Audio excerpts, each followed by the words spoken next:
Hi guys, आज मला दीदीची special फरमाईश होती की तिला आज डब्याला दोडक्याचं भरीत पाहिजे म्हणून, कारण की तिला खूप आवडतं दोडक्याचं भरीत, ते पण माझ्या हाताचं. तर मी म्हणलं मी बनवणार म्हणलं दोडक्याचं भरीत, पण नाही का मी व्हिडिओ काढत काढत मी बनवणार म्हणलं. मग ती मला म्हणली की तुला खूप उशीर होईल. मी म्हणलं अजिबात नाही होणार, तुझ्या टायमिंगमध्ये तुला बनवून दिलं बस ना.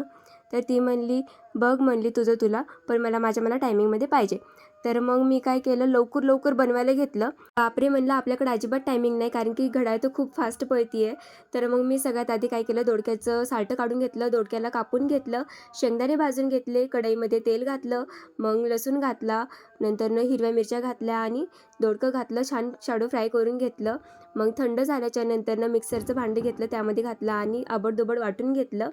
मग परत फोडणीसाठी मी त्याच कढईमध्ये तेल घातलं, मोहरी घातली, जिरे घातलं, लसूण घातला सोललेला म्हणजे खोडलेला ते, आणि त्यानंतरनं कढीपत्ता घातला, कांदा घातला. कांद्याला हलकं फ्राय झाल्याच्या नंतरनं मग टमाटर घातलं. मग नंतरनं काही सुके मसाले घातले.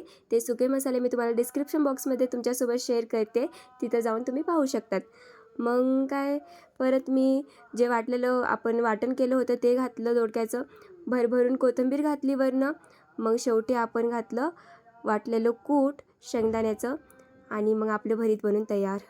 तरीसुद्धा माझा दम निघाला नाही, कारण की माझ्या अजून चपात्या राहिल्या होत्या. मग लवकर लवकर चपाती बनवायला घेतली. बरं झालं म्हणलं की मी आधीच पीठ मळून घेतलं होतं भरीत करण्याच्या आधी. मग तोपर्यंत पीठ मुरलंसुद्धा, आणि मग छानपैकी चपात्या लाटून घेतल्या, शेकून घेतल्या.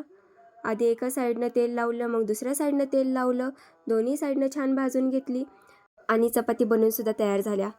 मग लवकर गडबडीने दीदीचा डबा घेतला, त्यामध्ये चपात्या भरल्या आधी. नंतरनं काकडी होती, काकडी टाकली, टमाटर टाकलं, लिंबू टाकलं.